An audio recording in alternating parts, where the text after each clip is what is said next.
이 공부는 빨리 나가는 공부가 아니고 여러분이 충분하게 의견을 나누는 시간들이에요. 그러니까 여기에는 영성과 정신분석이나 심리치료나 모든 것이 통합돼서 우리가 어떤 학문을 바라보는 관점, 어떤 기법을 바라보는 관점, 혹은 나를 이해하는 관점, 그리고 세계를 이해하는 관점, 나와 세계를 어떻게 보느냐 하는 이런 모든 것이 통합되어 있는 영역이에요. 그래서 통합적인 영역이기 때문에 여러분이 어떤 얘기를 가지고도 여기서 의논을 해도 좋아요. 모든 것을 통합된 관점에서 서로 나눈다고 생각하시고 자유스럽게 여러분의 의견을 나누면서 우리가 살짝하는 거지, 이 책을 읽는 데는 여러분 오늘 하룻밤이면 돼요. 그게 아니고 이 속에 담겨 있는 것을 여러분들이 체득하는 것이 어렵다는 얘기예요. 인지의 한계, 만일 알미 상호작용이라면 궁극적인 진리는 주장하기 어려우며 증명할 수 없는 것이 된다.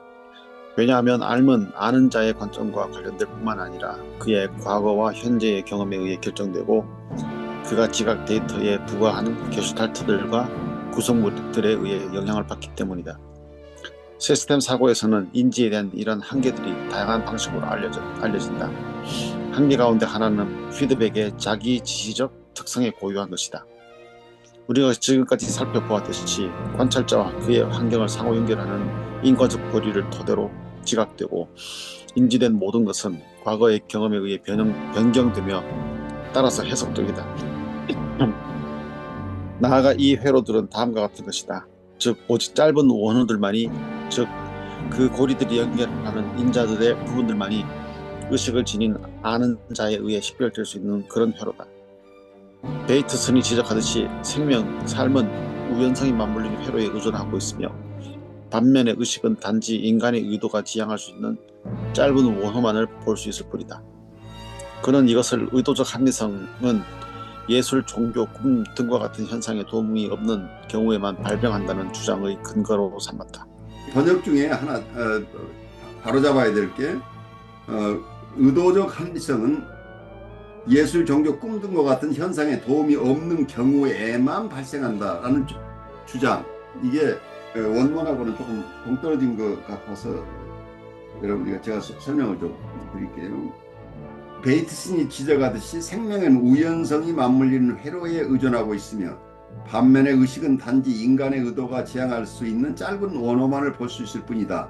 그는 이것을 의도적 합리성은 예술, 종교, 꿈 등과 같은 현상에 도움이 없는 경우에만 발생한다는 주장의 근거로 삼았다. 여기서 제가 걸렸던 부분은 도움이 없는 경우에만 발병한다. 그러니까 경우에만 발병한다고 하는 게 굉장히 제한적으로 지금 설명을 하고 있어요. 그 부분이 원문에 어떻게 표현되는가 조금 봤는데, As Bateson points out, life depends upon interlocking circuits of contingency. While consciousness can only see such short arcs as human purpose may direct,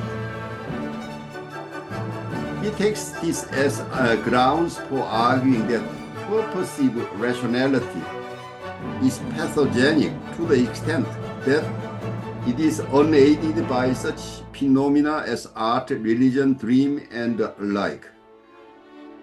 여기서 purposive rationality라는 용어를 썼는데 이걸 의도적 환원성이라, 의도적 상대성이라고 표현을 하고 있는데, 의도적 합리성, rationality라는 purposive rationality라는 용어를 쓰고 있어요. 목적적인 합리성. 우리가 의식으로 어떤 것을 관찰하는 우리 의식의 범위 내에서 우리가 보통은 어떤 인텐션, 이게 서양의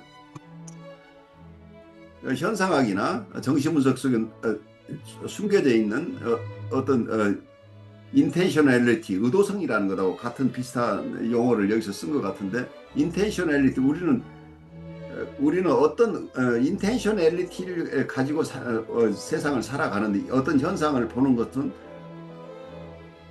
그걸 뭐라고 얘기하든 좀 깊이 들어가면 현상학적으로 intentionality라는 우리의 의도성이라는 게 굉장히 중요한데, 여기서 의도성 대신에 purposive rationality, 우리가 합리적이지만 의도적인 합리성이다. 목적적인 합리성이라는 얘기죠. 우리가 어떤 것을 보고자 하는 것, 우리 눈에 보이는 것을 우리가 보고자 하는 생각이 있을 때 보이죠. 어떤 면에서는 우리가 무언가를 서치할 때 그게 눈에 들어오죠. 그래서 그 의도적 합리성이라는 것 자체가 이게 병리적이 될 수 있다는 거예요. 그런데 여기서 의도적 합리성은 예술, 종교, 꿈 등과 같은 현상에 도움이 없는 경우에는, 그러니까 의도적 합리성이 여기서 예술이나 종교나 꿈과 같은 현상에 도움이 없는 경우에는 병리적이 될 수도 있다는 근거로 삼았다. 만약에 강박 환자가 있다고 한다면 이 사람은 굉장히 합리적인 생각을 하고 있어요. purposive rationality가 있죠. 그런데 이러한 현상들이 어떤 질병을 가져올 수도 있어요. 그런데 이분들이 예술, 종교, 꿈과 같은 현상에 도움이 없는 경우에만 정신적인 어려움을 가져오는 게 아니고, 경우에 이런 도움이 없는 경우에는 더 발병할 가능성이 더 있다. 이 정도 설명이에요.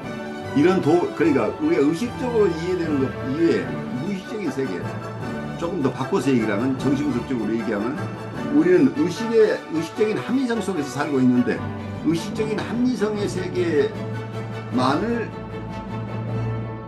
의존할 때, 그러니까 이 무의식의 세계를 무시할 때는 이게 어떤 발병의 원인이 될 수도 있다.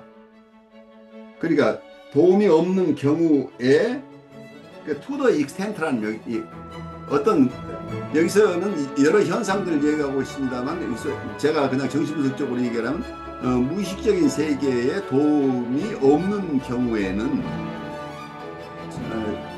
의식적인 합리성이 심리적인 어려움을 가져올 수도 있다. 이 정도의 해석이 맞지 않을까 싶어요.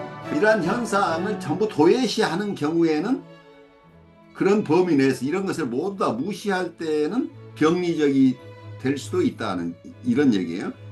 너무 단정적으로 이렇게 얘기를 하는 것 자체가 무리한 해석이었다고 생각이 되는데, 이때 이 원문 자체가 to the extent that이라고 돼 있어요. to the extent.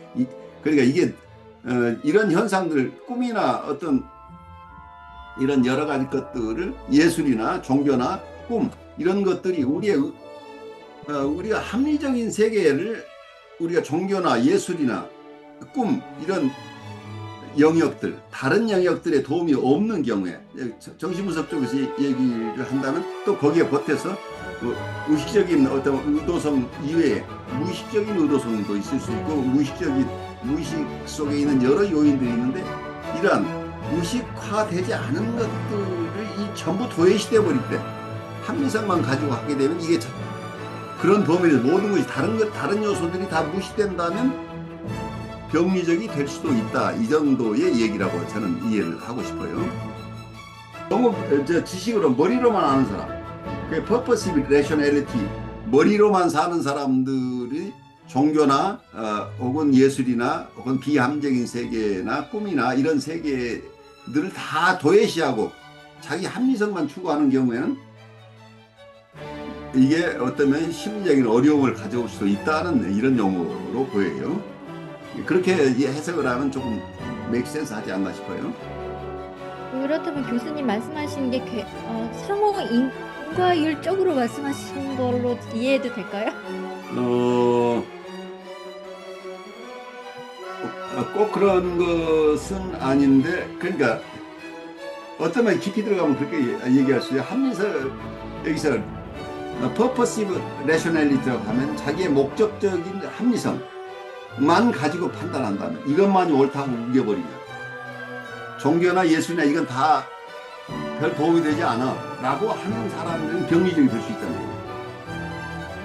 그러니까 자기가 purposive rationality, 목적적인 합리성이 굉장히 중요해요. 이걸 무시할 수는 없어요. 그렇지만 이 목적의 합리성도 있고 그 이외의 요소들도 여러 가지가 있는데, 이것이 다 삶에 영향을 미치는데, 이걸 전부 다 도외시하게 되면 이게 심리적인 어려움을 발생시킬 수 있다고 하는 거예요. 그러니까 지금 지상선님이 질문해 주시니까 이건 상호적 인과율을 여기에 적용할 수도 있겠다는 생각이 들어요. 그러니까 의도적 합리성이라는 게 딱 떨어지는 답을 자기가 내겠다고 하는 거잖아요. 그렇죠.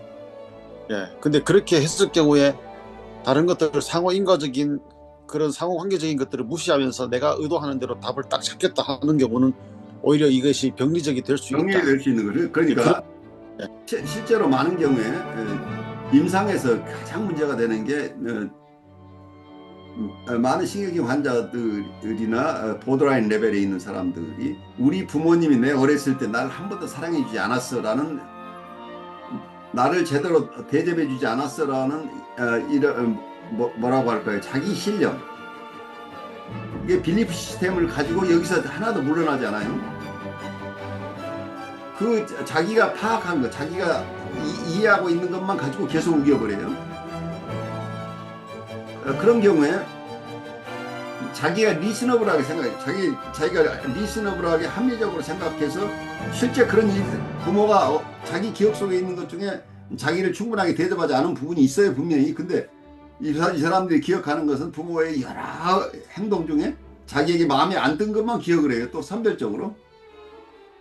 그래서 그것 때문에 내 인생이 이렇게 어렵다고 얘기하는 거죠. 근데 자기의 어려움은 부모가 자기를 잘 대해주지 못한 부분도 있지만 자기 스스로 선택한 부분이 많다는 거죠. 자기가 이 세상을 사는데 부모에 의존해서 살고, 부모는 무조건 자기가 원하는 거 다 해줘야 된다는 빌리프 시스템이 또 있는 거죠.